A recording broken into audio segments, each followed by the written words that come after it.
吨吨吨，快乐正上头！本节目由一口春福茶香倍儿足的统一春福无糖茶独家冠名播出。vivo 实况不用 P， 快乐全在 Life 里。本节目由 vivo S30系列联合赞助播出。本节目由全球销量第一的飞鹤奶粉特约赞助播出。首款定制大脑营养，聪明宝宝喝飞鹤。就算是个路人甲，谁也要翻身的。浪花飘飘飘飘飘飘飘飘飘，谁不是个路人甲？谁又有资格评价？任他吧吧吧吧吧吧吧啦啦。努力奋斗。傻鸟工厂。吨吨吨，快乐正上头！感谢一口春福茶香倍儿足的统一春福无糖茶独家冠名播出。vivo 实况不用 P， 快乐全在 Life 里。感谢 vivo S30系列联合赞助播出。感谢全球销量第一的飞鹤奶粉特约赞助播出。首款定制大脑营养，聪明宝宝喝飞鹤，有问题找夸克 AI 帮忙多欢乐。感谢2亿人的 AI 全能助手夸克赞助播出。拉开乐宝放开玩 ，Why not？ 感谢年轻潮流有态度的乐宝啤酒行业赞助播出。加入爱奇艺 VIP 会员，每周5、周6、12点，会员抢先看单口喜剧的硬核对决。上微博搜索喜剧之王单口季，一起喜笑一下。团队火拼赛下半场正式开始。去年决赛的10强，前面出战的5位已经都被送到待定席去了。下半场也非常激烈。小学的时候一起读书，民族之间不会有文化冲突吗？我小学的时候连文化都没有，所以没有文化，只有冲突。直到这2年，10级到了，原来我不是风，我是先锋。你能想象吗？一个嗷嗷待哺、渴望知识的青年，翻开书一看，我文化。升级为抢金环节，要去抢金牌了，打起来了。我们在上海不一样，是在老家，钱花不出去。我说钱花不出去啊，你发点假币呀。所有在公共场合乱抽烟的人呢，我在背后亲切地把他们称呼为烟人。我为什么要往死里学呢？我不应该往清华北大里学吗？恭喜谢谢，取得胜利。我觉得我们今年的新人真的非常强，太精彩！你不知道谁就从那儿啪就站起来一个，你对他完全没有了解，突然一下从0到100顶满，太了不起了。接下来魔王挑战环节，魔王挑战的结果如何？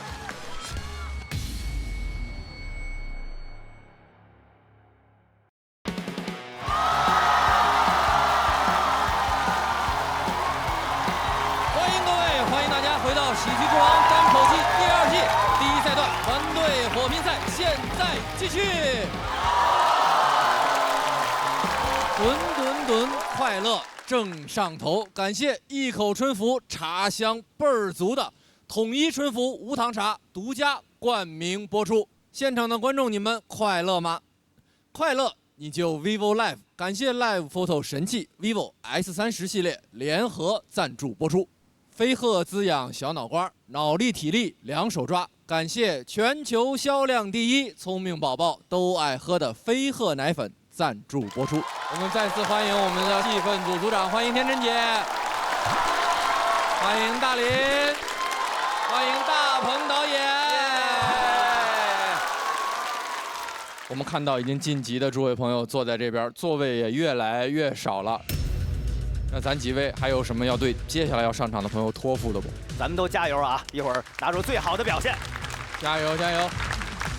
我就等着笑了，等着笑了，等着笑啊，或等着哭啊，都行。这就是咱们所有观众的心声，等着笑，等着哭。正式比赛之前啊，还有一个小发现，发现现场有咱们一位老朋友啊，拉红在这儿呢。老朋友手里拿着咱们的新朋友 vivo S30，是不是？我这个空手来看表演确实不好意思，所以带了我的老朋友 vivo S30来给大家拍人生 live 图。我的拍照技术非常好，然后就是 vivo 50，我就可以帮你们拍。对，你先多 v 我们 live， 然后那50你找导演组商量，好吧？我们马上又要开启的就是你们都很喜欢，但是去年让我们几个非常难受的魔王挑战环节。即将下场的这位朋友，去年每一场都是超高水平演出，让我们掌声有请小鹿。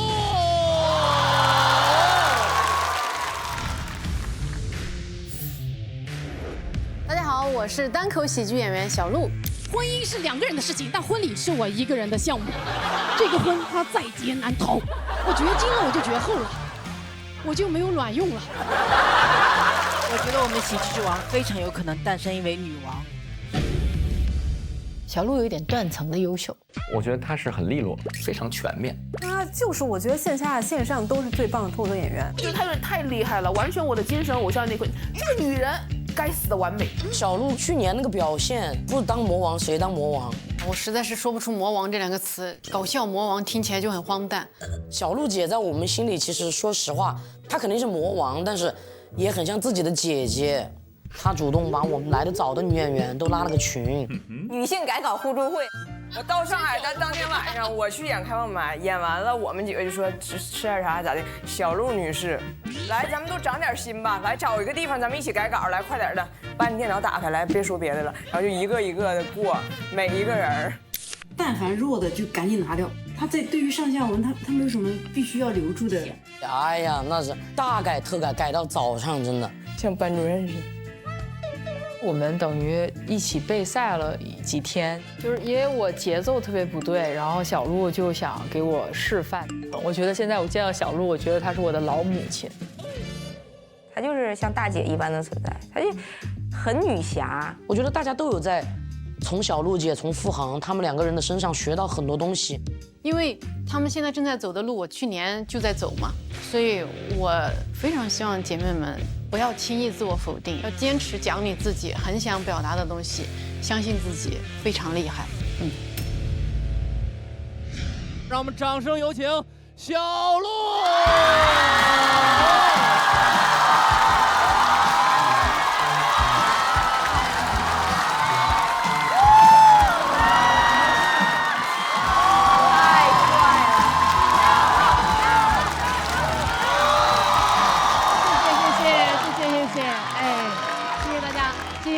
谢谢，哎，好像刚才没有见到我一样。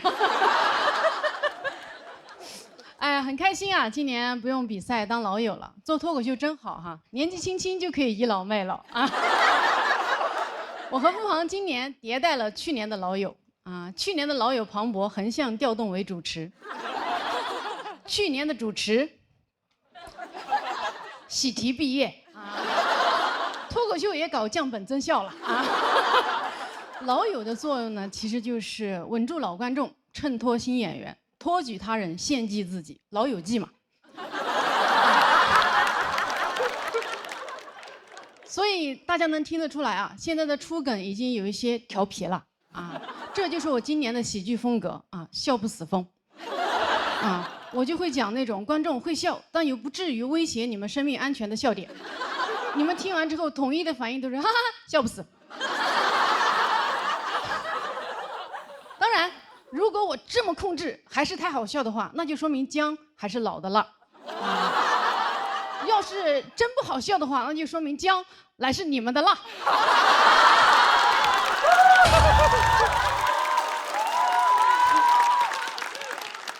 脱口秀比赛好啊！我们每年来这里，带着自己最好的段子啊，最大的野心和最严重的心理问题，一顿厮杀，最后只有一个人会含笑上岸，而其他所有人都将大获失败，或者小获一些不为人知的失败。就是那种啊，你还上过节目啊的失败。哎，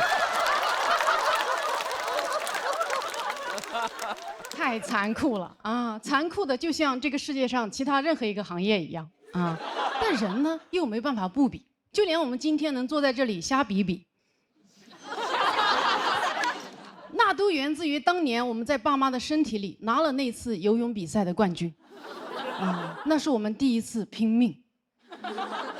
你当时游完了，上岸了，以为完事儿了，一抬头发现，哎，人生是铁人3万项。在羊水里的日子都是海选。一出生，恭喜你获得了参赛资格啊！我第一次接触到看看别人家孩子这句话，当时我只有1秒大。啊！我出生的体重5斤2两，隔壁床的孩子8斤4两。我妈当时看着我说：“咦，这孩子怎么缺斤少两的？”我爸说：“哎呦，是不是没生完？”除了跟别人家的孩子比哈，我是家里的二胎，从小我还得跟我哥哥比啊。小时候我家里所有人都会夸我哥，说这孩子聪明，就是调皮，夸我都说这孩子踏实，就是踏实。踏实这个词一听就脑子不太好使，并且小腿很粗的样子。确实是这样。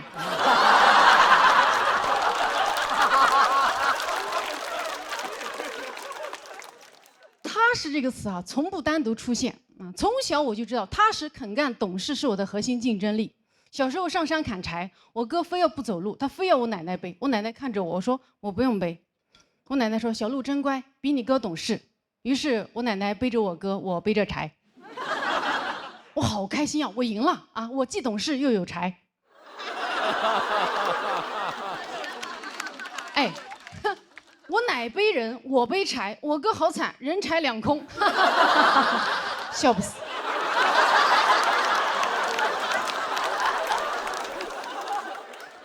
作为一个踏实孩子，我确实很肯干。但我今年在干完60场专场之后，我的嗓子失声了啊，说不出话了，跟今天的付航一样，被命运扼住了喉咙。我当然也没有这个备用的嗓子嘛，所以我只能取消了演出，在家闭麦了10天。那个感觉怎么说呢？无语了，大无语事件。我无语之后呢，我妈这辈子第一次对我进行了正面管教。她跟我说：“你不要再拼了，你已经很棒了。”哟，天哪！突然听到这句话，东亚小孩，我的天都塌了。哎，你已经很棒了，在我听来就是，虽然你没有获得更大的成就，但你这辈子就这样了。这是人说人的话吗？这不是我说我家狗的吗？啊，没有在沙发上尿尿，你已经很棒了。你才已经很棒了，你们全家都已经很棒了。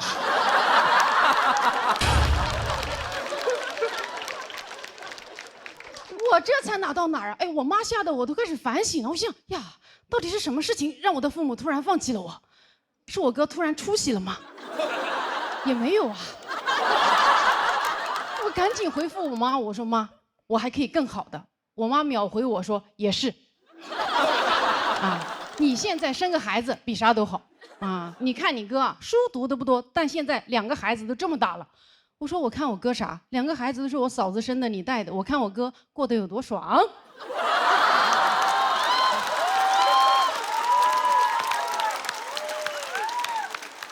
我妈说：“呀，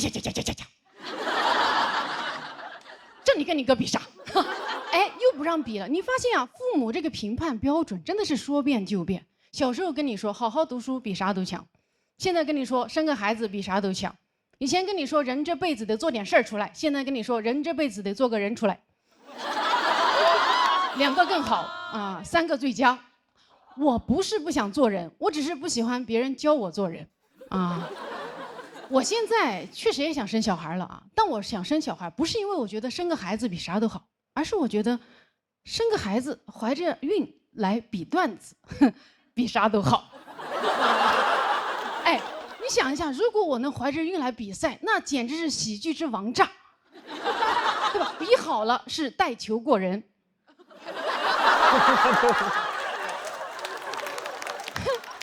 没比好那是其他演员没有素质。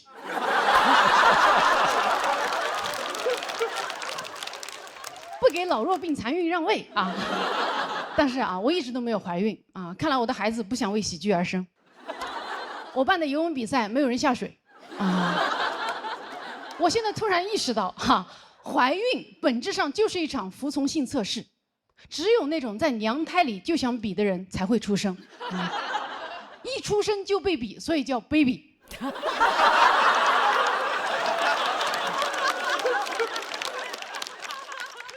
现在知道我优化掉哪位老友了吧？王建国的大业后继有人了。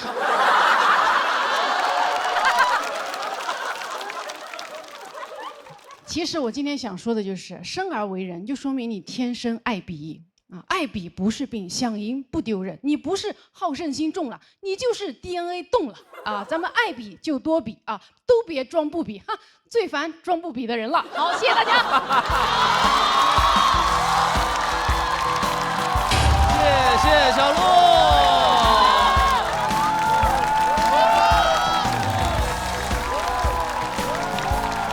喜欢小鹿表演的朋友们，千万不要忘记为他投票。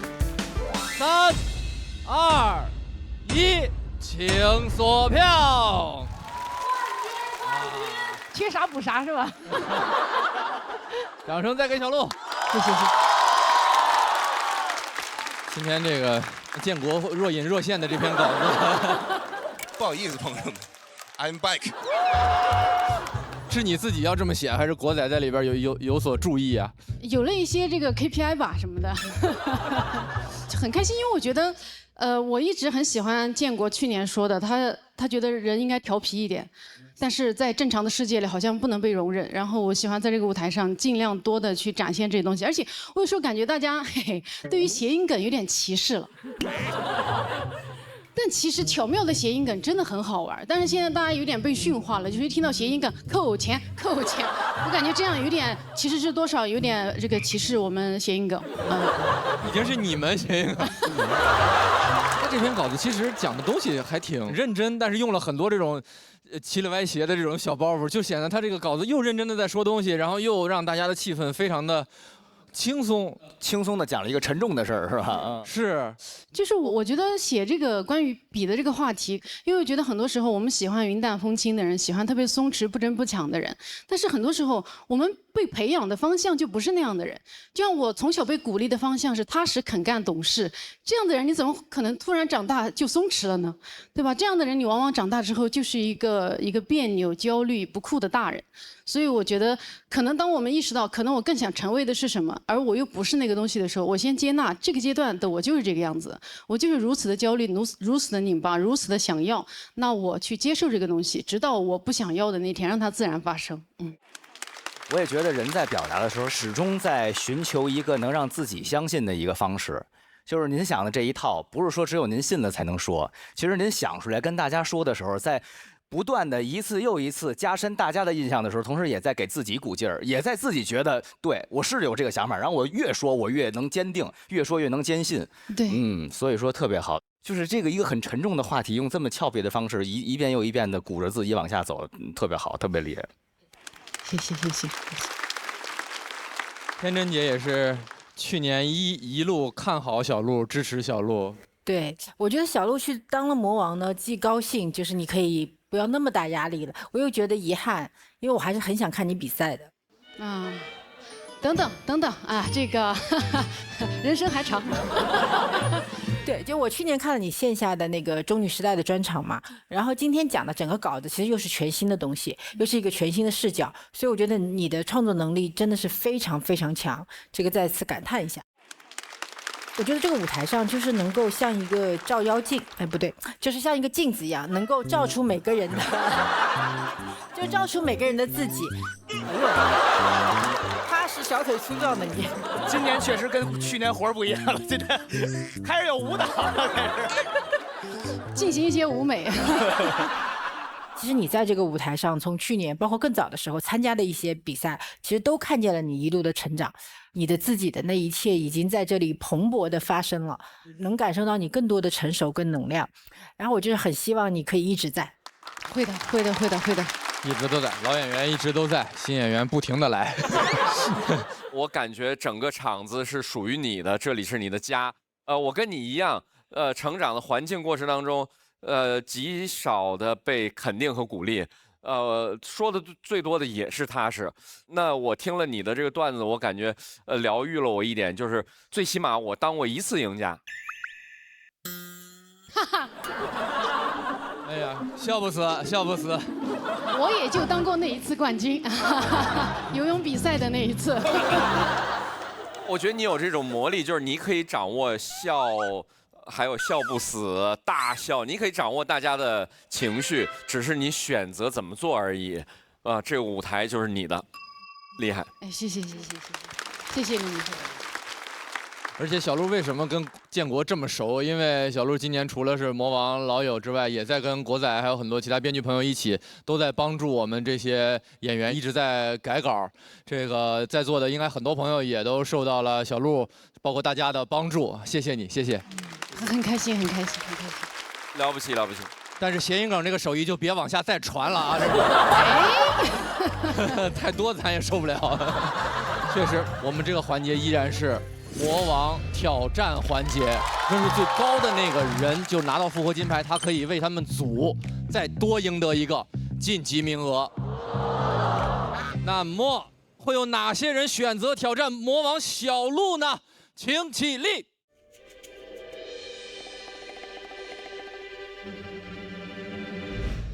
宋万博、徐指导、枪宇，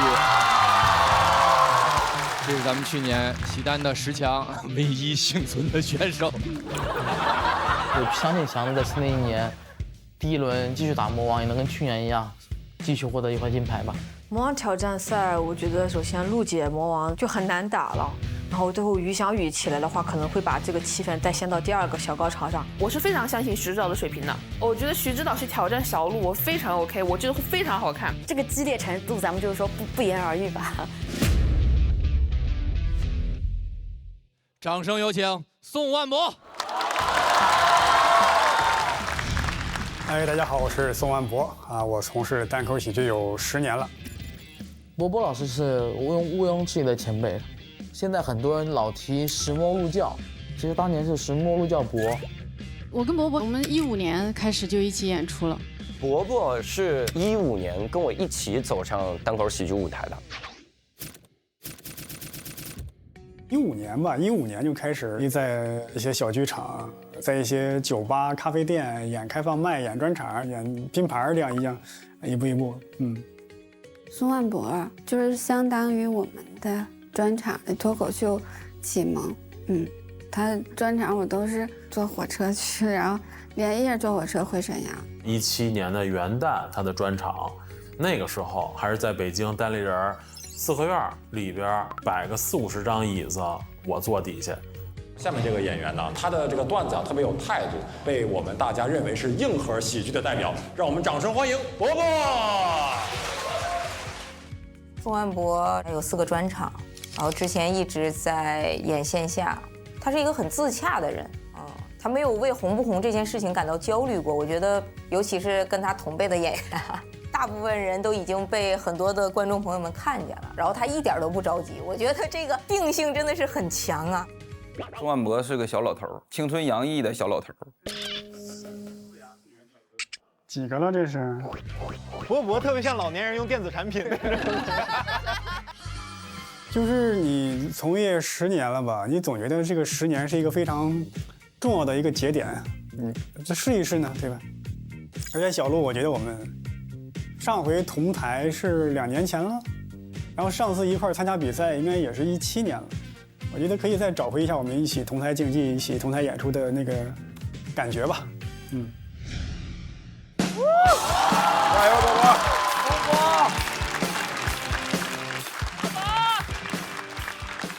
大家好，我是宋万博。今年我的人生取得了重大突破，我找到了女朋友。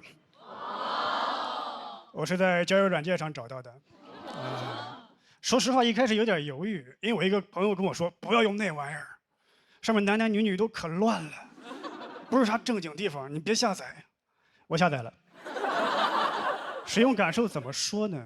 就一个男生啊，一个男生，如果你不是特别帅的话，你是感受不到乱的。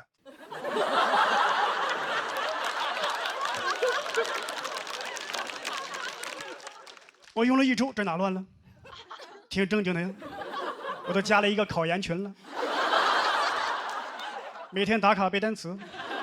我跟我朋友说，这跟你讲的不一样啊。他说有没有想过是你的问题？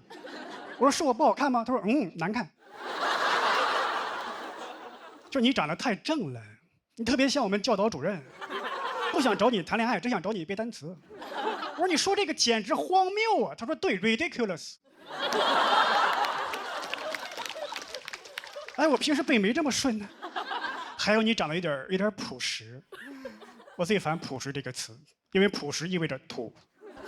每次有人说我朴实，我都会想起一个山村老大爷捧着个筐子，水果滞销，帮帮我们。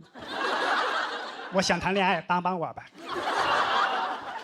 但我得承认，虽然我长得朴实，但我心里并不朴实。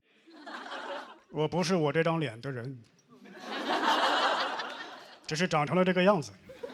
我就这么说吧，很多男生心里头都住着一个渣男，只是被他糟糕的外表锁住了。当然也有些没锁住。我坦白说，我在交友软件上，我看过男生。我想法很简单，我就想看一看是谁在乱，谁有资格乱。我印象最深的是一个20左右的男大学生，他照片就是一般是在卫生间的镜子里，拿着手机对着，另外一只手把 T 恤撩起来，塞自己嘴里。坦白说 ，T 恤我也有。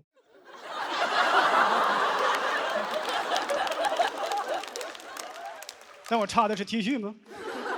我要是把 T 恤撩起来，特别像30天减肥的第1天。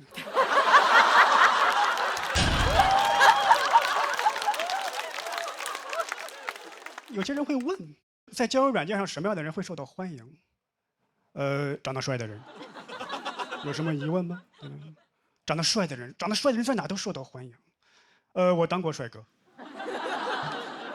我不帅，但是我当过帅哥。我就是当过。就去年，我大姨来北京了，当时我还没有女朋友，她问我有对象了吗？我说没有。长这么帅没对象？这句话暖了我1整年。我6岁那年，她也这么夸过我，暖了我30年。去年到期了，又给我续上了。我衷心希望我大姨长命百岁。但我真正体会过帅哥待遇是20年前了。当时呢，我是一个转校生，高中嘛，而且20年前流行一部偶像剧叫《王子变青蛙》，有人说我像那个男主角明道，还有人说我像阮经天。像不代表帅，像2大帅哥却不帅，感觉像是集2大帅哥缺点于一身。但在我们学校传遍了，还有一个 slogan 说台湾省2大帅哥强势登陆河南。会有女生手牵手来看我，你能想象他们希望有多大，失望就有多大，一失望就会撒气儿。一般是练体育的女生打头阵，一脚把门踹开，那个像明道的人出来，我看一眼。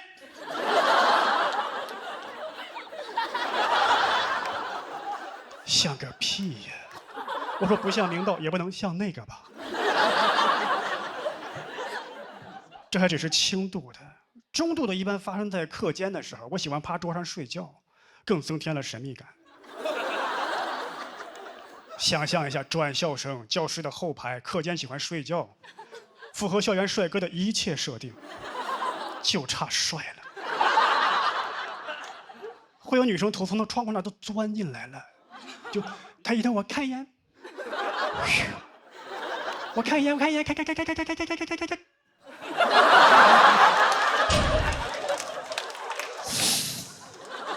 我谁把气门芯扒了？这还只是中度的，重度的一般发生在放学的路上。放学路上，我走着走着会突然听见后边有女生冲到我前面，这样。她的闺蜜，帅吗？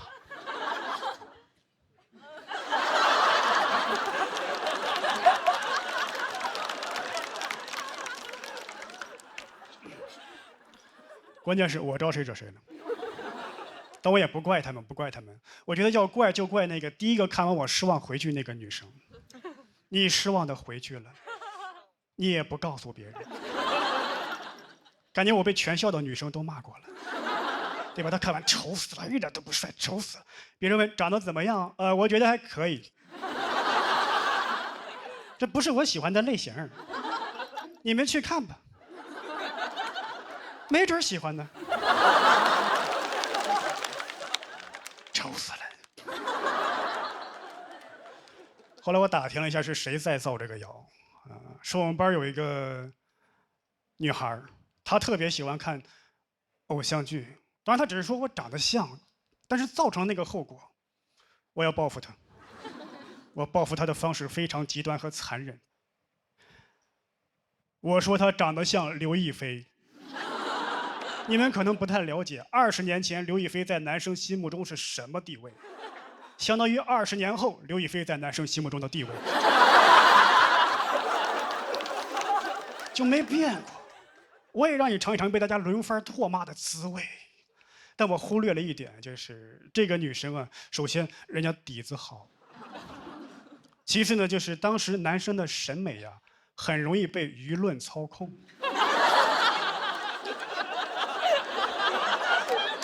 看着看着自己信了，还真有点像哎。从此有一个新的谣言产生了，说高2、6班呀有一对金童玉女，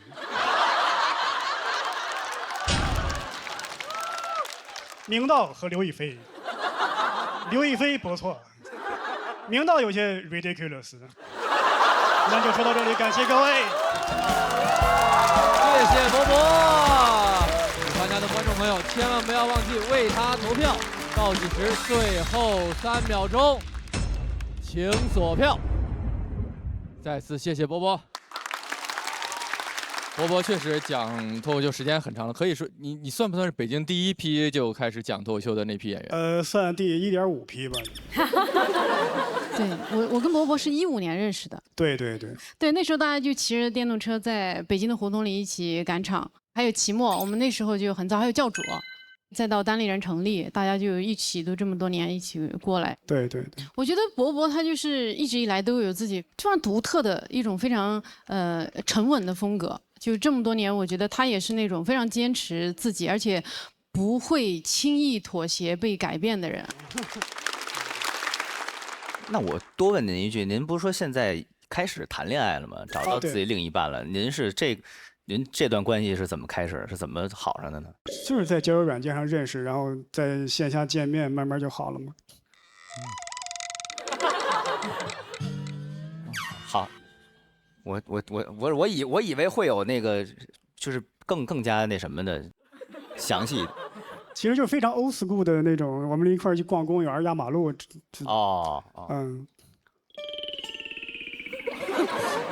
庞博，快控场！真的没有，我也在等，真的没有反转啊，没有反哦，是纪录片啊，很纪实。但是我认为，一个人沉浸在自己的手艺活里，当你在认真的做自己的本职工作的时候，他就特别有魅力，他就特别帅。刚才你在舞台上表演的时候，你就特别帅。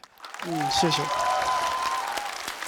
我其实特想用一词儿，你不觉得他特摇滚吗？是，他就是这样的，是不是？很硬核的一个人。对，就有什么说什么，我就这样。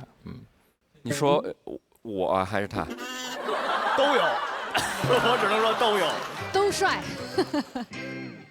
我想问问伯伯，为什么这么多年此刻才来参加节目呢？因为今年突然想挣钱了。就是其实我觉得年龄大了吧，年轻的20多岁的时候，你不觉得钱是什么问题，但突然觉得你年龄大了之后，觉得不挣钱是一种很自私的行为。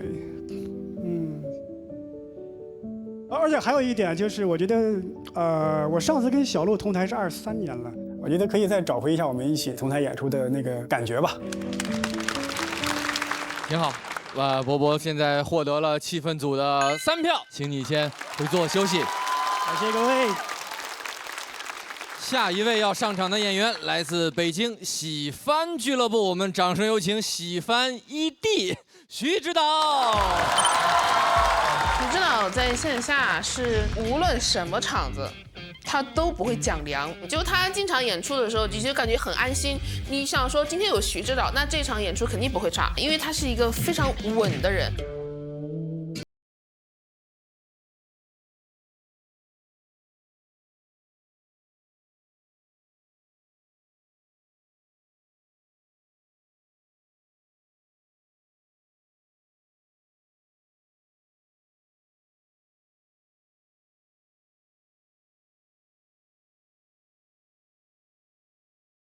业余时间来做这个。哎，大家晚上好，晚上好。因为有单口喜剧，我才选择找了这么一份工资也不高，但是非常稳定的工作，所以我应该是性格还是属于稳中求进的这么一个人。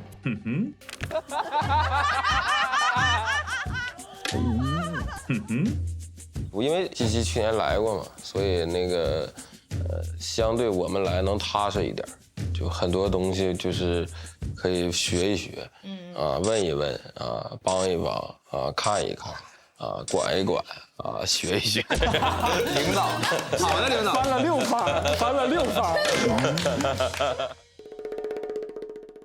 谁挑战魔王？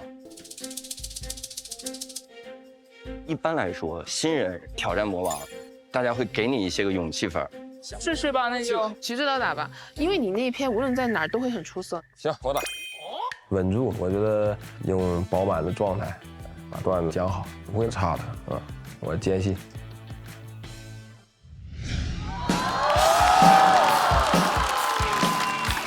找到，加油！来点劲儿，来点劲儿！你们好，我叫徐指导。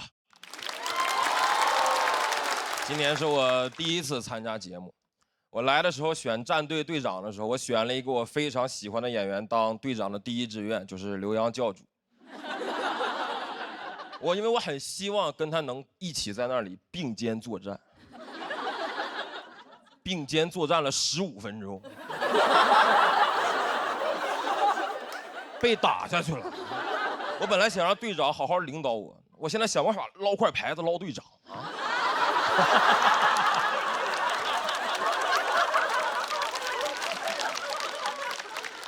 我从小是家里老人带大的啊，我对我的爷爷评价一直都挺高的。我觉得我的爷爷姑且可以称之为是个慈善家，啊，就主要的这个慈善方向是这个缅北这一块啊。就我的爷爷在被诈骗这一块就是天赋异禀，可以说是老天爷骗他饭吃。因为他身份太特殊了，我的爷爷是一个专攻于草书的书法家。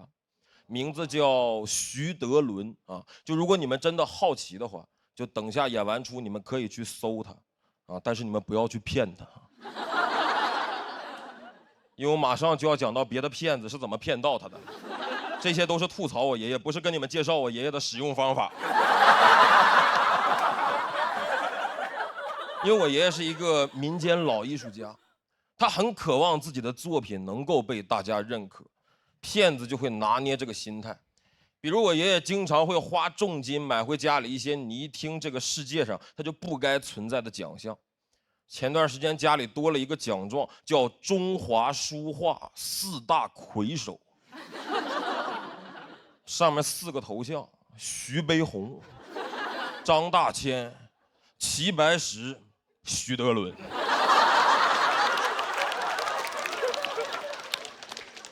4个头像，就1个彩色的。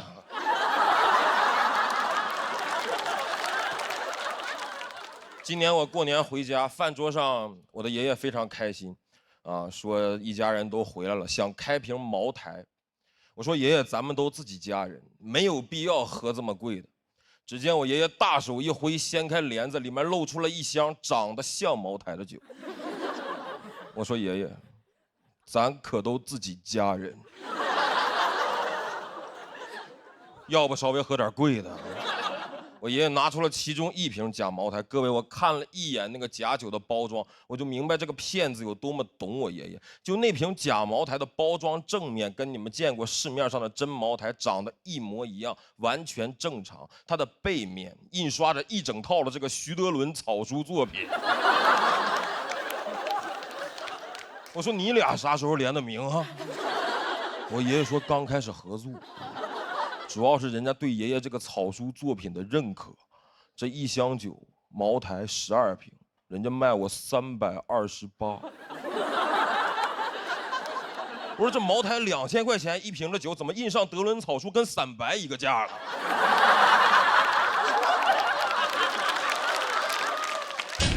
这是对你德伦草书怎样的认可啊？这德伦草书可太牛了，帮家人们把价格打下来了。我不想伤他的心，我还是陪他稍微喝了一杯。就朋友们，我平常也是喝过点白酒的，但我真没喝过假酒。假酒那个味道和口感，我当时尝了一口，我说怎么这个封面上这个草书它是渗进去了吗？茅台啊，我第一次喝出了墨香型。我爷爷还让我评价，他说孙子，你看爷爷这个草书在酒瓶子封面上写的怎么样？我说爷爷从味道上来看，你写的绝对算是入木三分了。但是从内容上呢，我认为一个茅台品牌的酒啊，是不该允许你在上面写这个牧童遥指杏花村的。骗子是越来越猖獗。2023年。我的爷爷在老家接到一通电话，表达了对他书法作品的肯定，说希望我的爷爷可以交点报名费去北京写书法，要炒作他。于是我的爷爷，一个退休30年、一辈子生活在辽宁省的一个传统东北体制内老干部，在自己84周岁那年，毅然决然决定北漂。我说我是听说人这个73、84有那么2道坎儿啊。但我没想到84这道坎儿能迈得这么的宏伟。就徐德伦先生在他84岁要迈的这道坎儿叫山海关。我当时还在北京读研毕业季，正在找工作，不是很顺利。我刚失败了一家单位的面试，我回学校的路上，我爷爷还给我打电话说：“孙子，那个爷爷在北京找了个工作。”我说：“你春招比我还顺利呢。”那个你毕业先不要着急找房子啊。我准备上北京跟你合租，我从老家多带几瓶酒过来，咱俩天天下班一块喝。我说有点分不清哪句话更吓人了。我从来没想过这么个结局。我从辽宁省我考来北京大城市，我好不容易找了工作落下来，然后跟爷爷合租，这是不是太绝望了？在大城市跟爷爷合租，在大城市我白天不是已经当过孙子了吗？啊！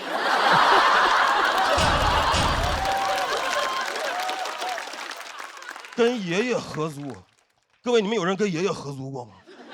你都没法跟你的合租室友拎着合租室友之间该立的合租规矩啊，用到爷爷身上太不合理了。你说那个爷爷啊，咱俩不能用同一个 WiFi 啊，咱俩上厕所得排队，还有最重要的，未经我允许，你不能私自带我奶奶过来过夜。但我尝试稍微理解了一下我的爷爷，其实老年人希望自己有价值。我爷爷就是很希望努力能让自己的作品火，想挣点钱给我买房子。但他现在在他这个方向，就是越努力，我离买房越远，我离合租越近。骗子最过分的就是这点，他会利用老年人的这种亲情。他那个骗子直接就跟我爷爷说，只要你愿意来北京啊，把这个钱交了，我就会炒作你，将来你1平尺的书法作品就能在北京买1平米的房子。我爷爷听完，现在拿着那个笔和纸就要来给我弄套房子。上一个这么有底气的书法家呀，叫神笔马良。我说咱是不是太敢信了啊？1平尺好几万，你按他这个说法，我爷蹲地上在那写，比印钞机都快。我爷就鲁迅笔下的老黄牛不过如此了，喝的是假酒，写的是真迹啊。你感觉宣纸想升值都该给我爷爷用，蔡伦造纸就是为了德伦用纸。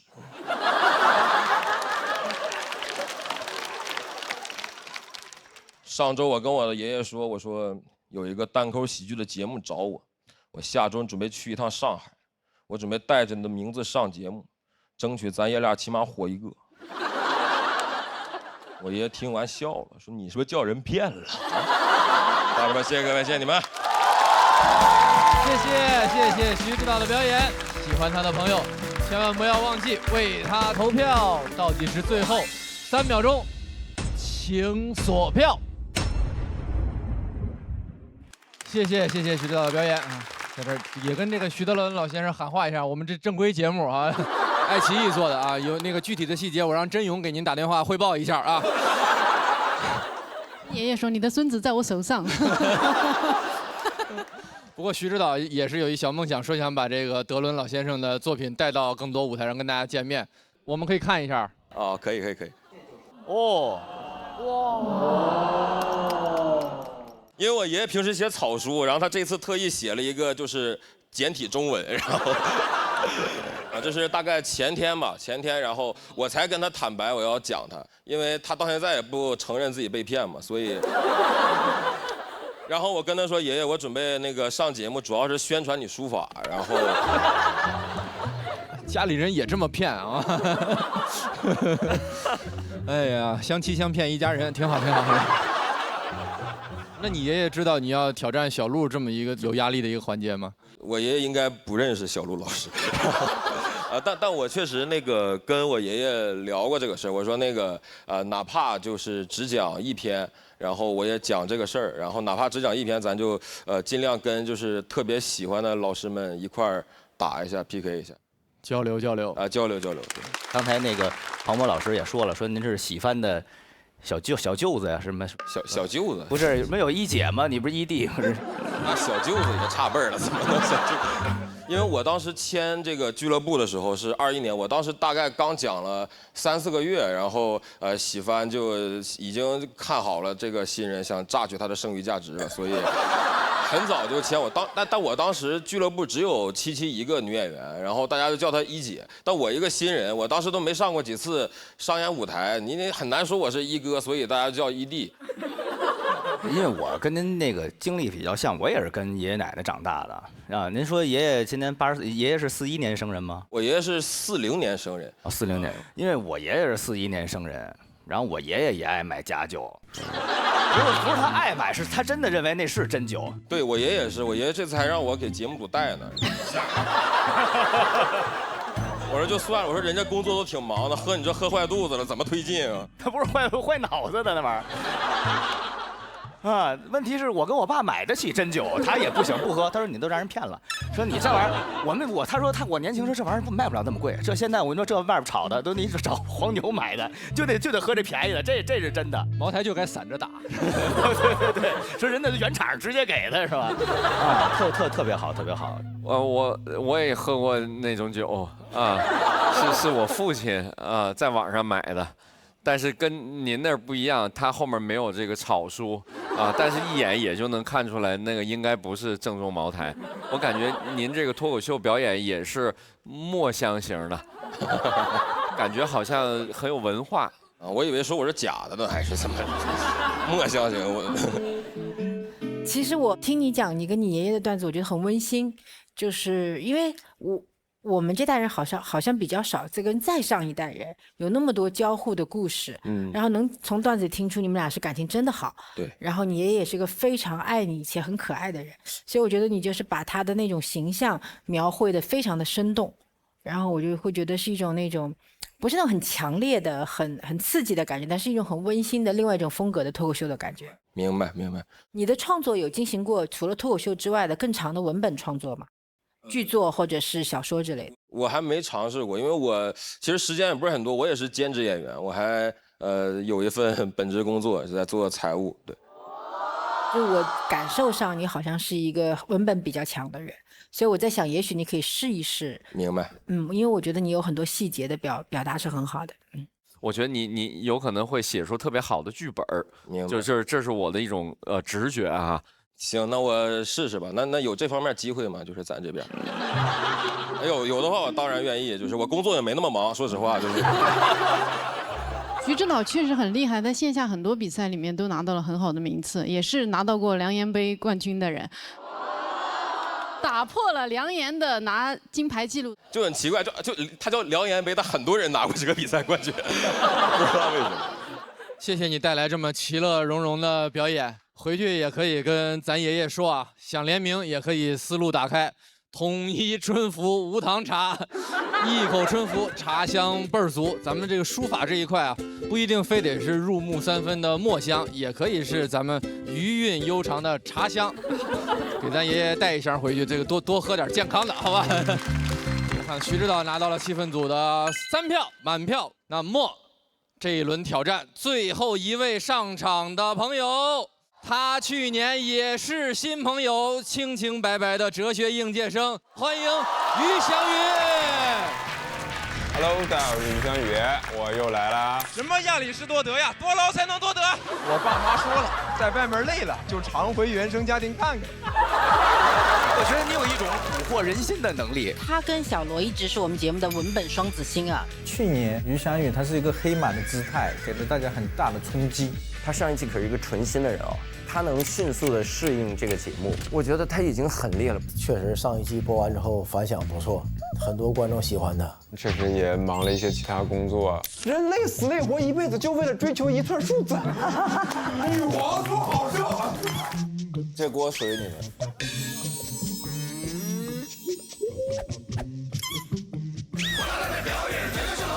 火辣辣的范老师，请你多批评。现在回到喜单，就感觉有点像原声节目。好，为原生家庭看看，为原生家庭看看。就是回来之后就会觉得很熟悉，甚至有时候你还想干点活。有人想打魔王吗？我可以打，可以打。然后觉得要是能为团队争取一点啥，还挺好。那于翔宇就是要是打魔王，有没有什么想对他说的话？我寄予厚望，我觉得很有希望。我认为于翔宇能打赢魔王。我认为能。可以，我认为咱能去香港，加一加一，必须能。这就是我们的凝聚力。在金队比赛第一，比赛第一。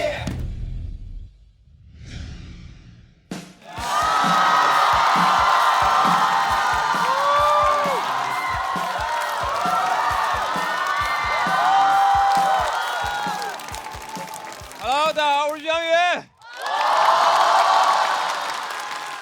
去年录完节目之后啊，我确实变化还挺多的。现在已经开始有亲戚找我办事儿了。我上个月突然接到一个电话，跟我说：“翔宇，你表哥被抓了。”我一问，说是因为我哥开店不小心收了一笔诈骗的赃款，要配合调查，现在被抓到了上海，联系不上。然后问我说：“翔宇，你看能不能找个人去看守所把你哥弄出来？”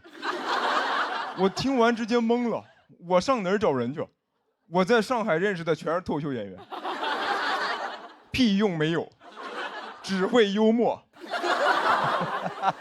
我要是问他们，你们有什么路子能去看守所吗？说咋的？你想去看守所演出啊？那你去不了，那里明星太多了，你咖位不够。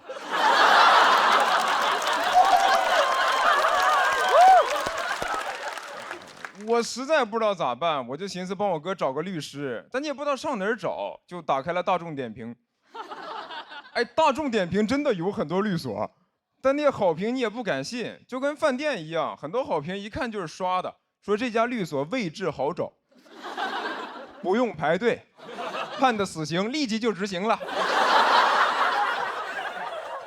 而且选择一多吧，你就会想找一个最划算的。我最后给我哥精挑细选了一家4.7分的律师事务所，团了一个3.9块的刑事辩护套餐。现在想想真的荒谬，穷病乱投医呀！3.9块的刑事辩护律师能干嘛呀？法官说无期，律师说行。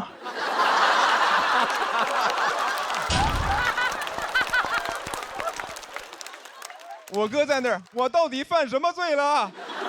贫穷。后来我哥当晚就放出来了，但这个事儿对我冲击特别大。就是我本来以为我能不用搞关系、找人情，靠自己就能生活下去，但其实我靠的就是啥事儿上网搜。你说亲戚问我，翔宇，你在上海有人吗？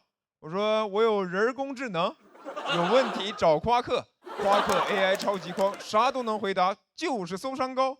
亲戚说：“翔宇，你要不先搜搜怎么提高情商吧？”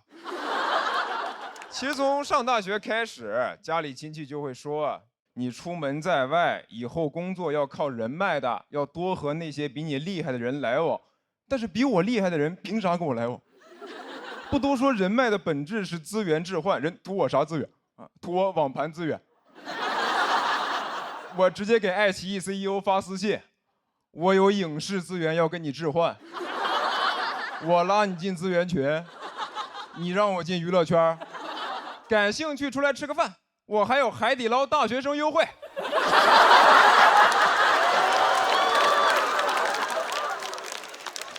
哎，但是我现在能意识到吧，有些事儿你只靠自己确实很难办。我去年刚来上海的时候看过一次病。就我脚这里烫伤一块，然后一直化脓不好，你上网查贼吓人，是会发烂发臭，然后截肢。但是有烫伤科的医院呢又特别少，我一看号至少要等1个礼拜，我说那不用看了，直接截肢吧。喜剧之王单脚记。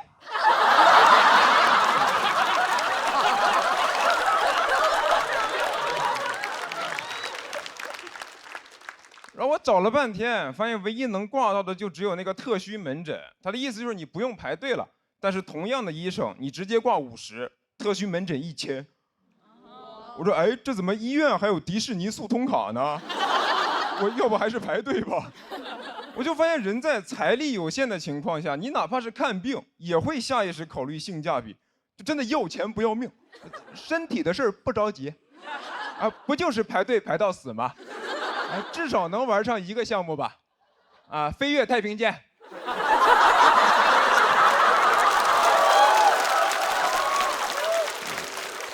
然后我就问我上海的朋友说，怎么看病能更方便一点？他们就跟我说，那就找人呗，啊，我不用排队，我哥是肿瘤医生。我说，那你天天得肿瘤？他说不是，我哥会带我去其他科室再找人。那医院也是小社会，能关照的地方肯定会优先亲友嘛。为啥是亲友优先呀？不应该是 IC 优先吗？以前也没人教我这些呀，我只知道学医救不了中国人，不知道学医能救自己人呢。难道医学生宣誓仪式的时候问咱们为什么献身医学？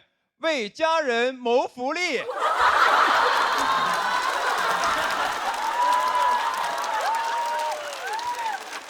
哎，我说实话，我也不怕你们笑话，就是我以前觉得我不想搞关系，是因为从哲学上讲啊，就是人想要公平，那我自己也得先做到吧。那这样我就算过得再差，但我至少是个好人吧。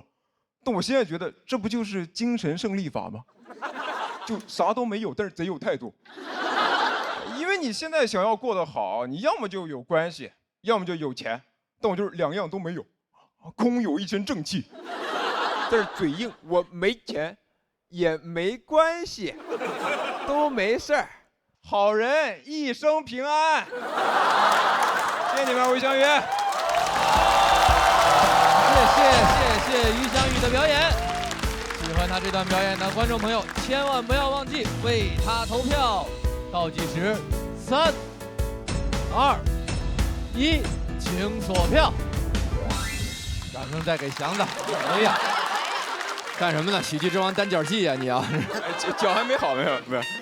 这个去年祥子是黑马新人的代表，成长得非常快，今年就要挡在新人面前要挑战魔王了。天真姐和大林去年是看着祥子一路冲杀过来的哈，今天又看到是什么感受？你干啥了这半年多？找钱找关系。我挣了一点钱，然后帮我妈把那个钱还了。啊，今年这黑马感觉更多了，啊，这明显骆驼有点不够用了，你这个。但我觉得整个总体来说真的是还挺好的。60分，我知道，我自己知道。没有，我真觉得还可以，挺好。而且，作为上一季的新人，这一季的老人，在这个时刻挑战小鹿，我觉得也很有勇气。因为比如说王悦也好，那时候门枪也好，包括之前我们去年见过的老朋友，今天的改变其实都换了另外一个方向，甚至说了点别的。你骂谁呢？不是，我嘴巴沾了，真是，我以为拿嘴写草书呢，我以为跟这儿。直替你说话，我告诉你，知道吗？祥子这篇稿子，我们发现他的难点在于，他像以往一样跟大家就是在聊年轻人的困境。我们一定会走到那个就是没有办法那么快能解决那个困境的时刻。那可能这篇内容就是像他以往一样，把困境也展示给了大家，就是让大家心里也迅速的想到了那些无助时候的自己。我刚刚在边上看，我觉得大家是听进去了，包括咱们新朋友大鹏导演听的时候也是非常的认真。我想请教，就是你对我刚才那个表演有什么看法？我还能点评嘉宾呢，我要给你拍灯。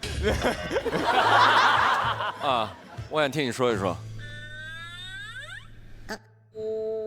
我觉得整体真挺好的，就是让你认真点评了呀，这是。我觉得不能，怪不得找不着关系呢。这样你就正常说。我觉得大鹏哥是一个特别真诚的人，他也没想跟你开玩笑。整体台风其实真的都挺好的，从去年录到现在，所有嘉宾表演整体台风就是很松弛，真的挺好啊。然后稿子再打磨就 OK 了，非常好。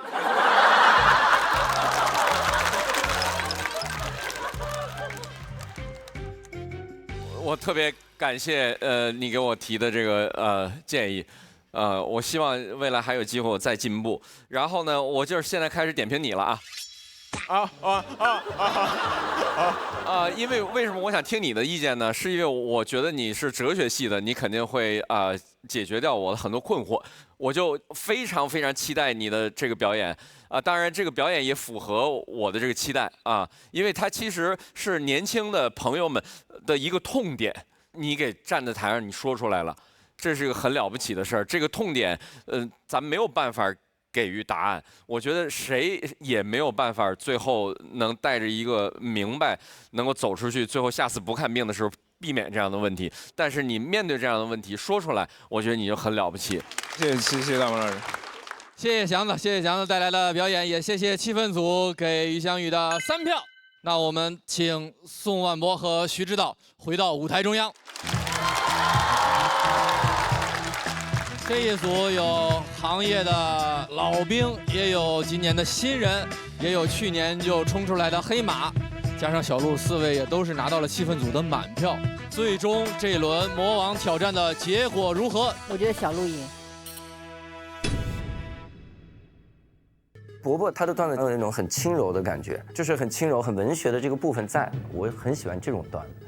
徐指导他的文本跟技巧，我觉得是没话说的。他在舞台上的那个劲儿，我觉得是非常有力量的，表演节奏也非常好。祥子他有很强的舞台感染力，我觉得都是祥子的能力，我觉得还是非常好的。小鹿就是一如既往，非常非常的稳。我觉得他非常忠于自己的就是内心，他就想要用他的内容服从他真正的价值观，我觉得特别好。最终这一轮魔王挑战的结果如何？请看大屏幕。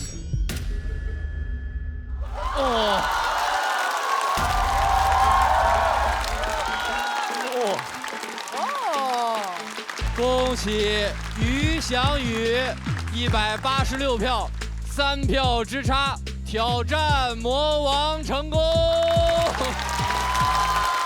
一口春福，茶香倍儿足，统一春福无糖茶。恭喜于翔宇获得这面复活金牌，同时为自己的队伍也争取到了多一个晋级名额，祝你福气加倍。那根据咱们的规则，徐指导和宋万博虽然是非常优秀的成绩了，但是因为票数没有超过魔王的票数，要暂时到我们的待定区。离开这个主舞台之前，有什么要跟大家说的吗？关注这个德伦草书小某书是这样，因为那个号是我妈在运营但是那个不是假号，因为那个小某书最大的年龄是75，然后上面先写的75，然后给他发私信什么也注意点，就是对，然后紧接着就是那个因为这边还有很多没表演的，就是里面大多数都是我非常非常好的朋友，然后也希望大家就是可能等下真挺累的，但是那个能把表演看完，谢谢各位啊。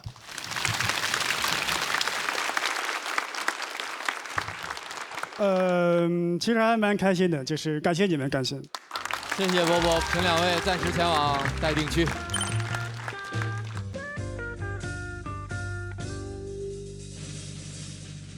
我真是有点不好意思，然后不，你们且听我说完，其实我比你们懂脱口秀，我知道这个内容没那么好，然后大家比赛是一个赛制，但是赢了还是有点不好意思。我想说一下，大家不是说觉得你讲的不好，而是对你的期待太高，就是大家把你当一个超级冠军去期待的。好，知道了，你别说话了，保护我嗓子吧。好嘞，恭喜于翔宇晋级，谢谢大家。波波专场我也看过，他的演出我也看过，我还跟他一起比过赛，他都非常强。但是因为我去年大家认识我了，像徐指导、博博在这个线上的节目还没有那么多现场被大家认识，所以我肯定是占了点便宜。只能说下一赛段尽量呈现一些更好的内容，尽量好好写。哎呀，他保住了我们喜单10强的尊严。哎呀！马上挑战还在继续，表演还在继续。接下来要出场的这一位，也是去年就来过这个舞台上的一位朋友，是大家都很喜欢的一位演员。他要上桌吃饱，说出的是很多人的心声。我们掌声有请美丽可爱的喜番一姐七七。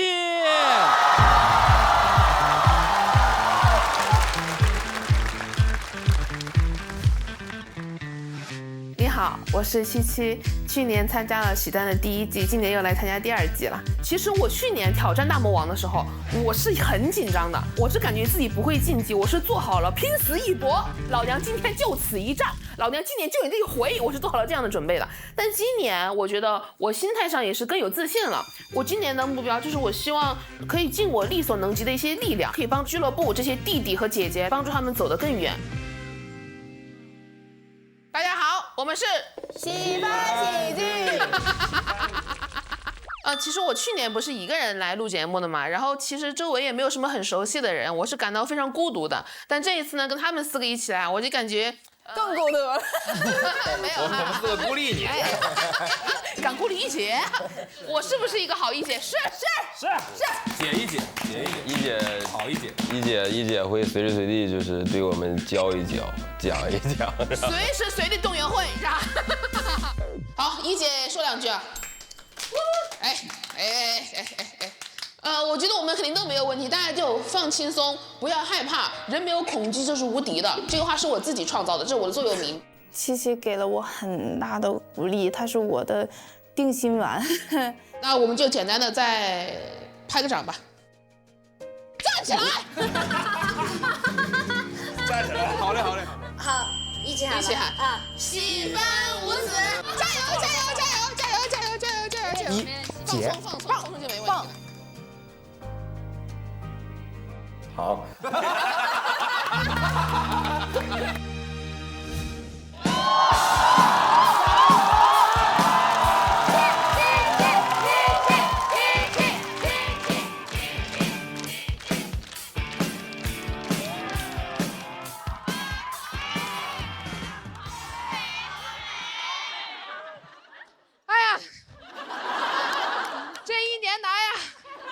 也是红气养人了。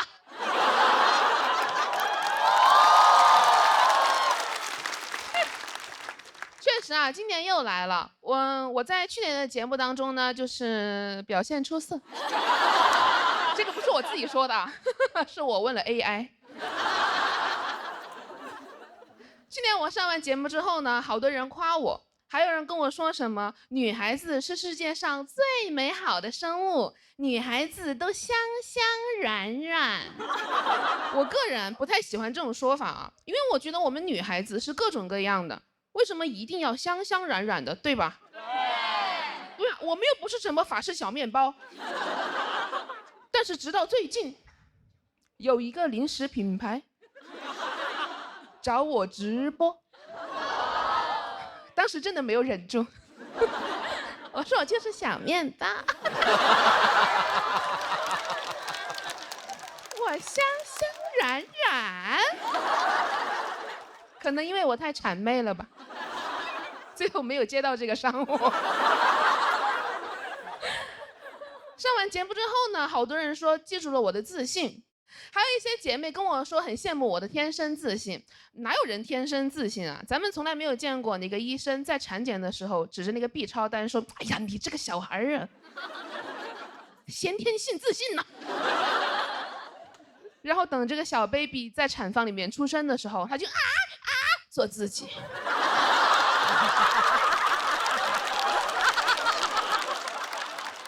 就是我是从小到大都很胖的。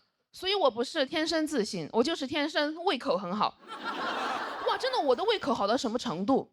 当我第一次听说开胃这个概念的时候，大为震撼。我说啊，胃还又闭上的时候呢？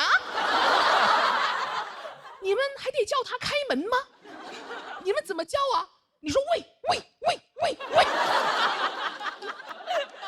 给魏叫生气了，魏说第一。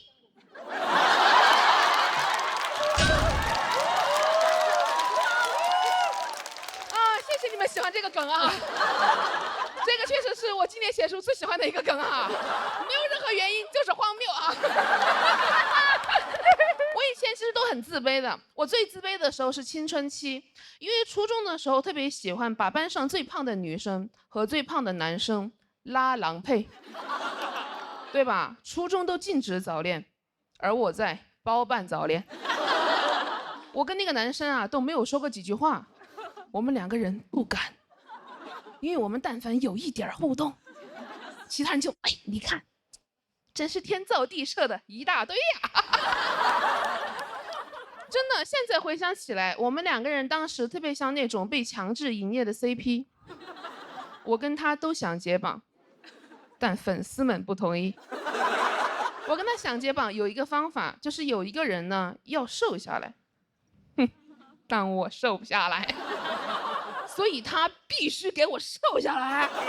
到后面我疯了，我看见他坐在那儿，我就生气，我说你运动啊，你跑步啊，你再不跑，我就追你了。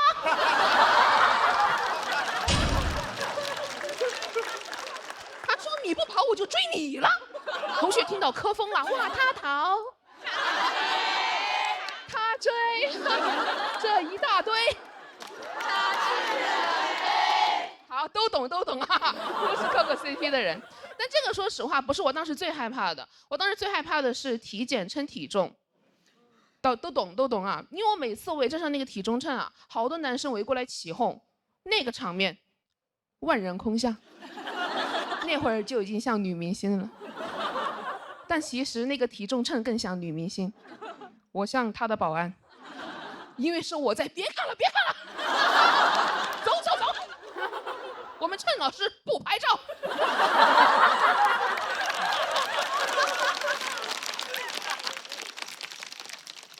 这就是我的青春，所以我当时真的看不了一点青春片，因为你们那些女主角啊，要么天生大美女，要么丑小鸭逆袭，一个能代入的都没有啊。你们看过《初恋这件小事》吧？对吧？它讲的就是女主为了男主一路逆袭的故事，但你们可能忘记了，女主角有一个胖胖的闺蜜，她也有自己的 crush。我当时带入她看了半天，结果看到她一直在帮女主追男主，我真是恨铁不成钢。我说小胖龟呀，你就没有自己的男人要操心吗？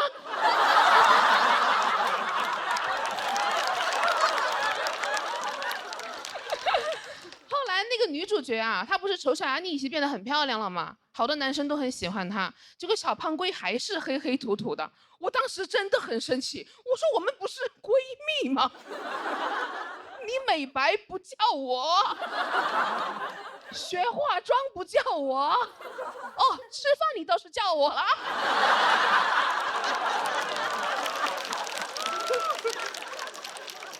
而且你还不吃，能不能管一下我们普通人的死活好不好？哎，能不能给我们普通人拍一个青春片啊？真的，能不能至少给我们造个梦，对吧？如果让我拍，我就拍里面那个女主角，她也胖胖的，什么都没有，但她就是很自信，因为她身边的人都很正常友好。比如说，当女主和班上最胖的男生走在一起的时候，其他人只会说：“哎，你看，真是一对普通的两个人啊。”当女主体检称体重的时候，围过来一圈男生当她的保安，说谁都别想看她的体重。旁边医生说：“啊，我也不能看吧。”当女主因为有了 crush 开始身材焦虑饿到晕倒的时候，闺蜜递过去一个小面包，说美丽没有天花板，你看你多香香软。而且为了男人不值得，因为没有4菜1汤的爱情就像一盘散沙，风一吹就不好吃了。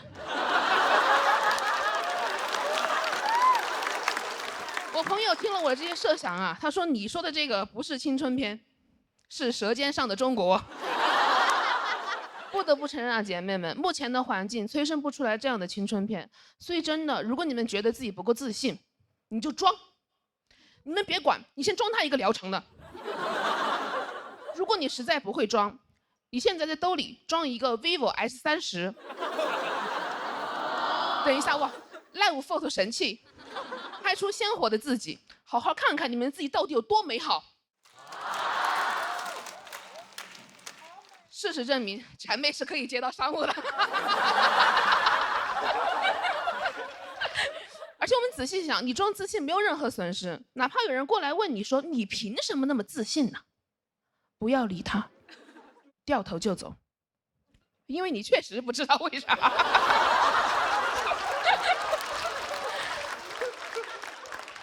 就像我也不知道以前为什么要自卑一样。谢谢你们。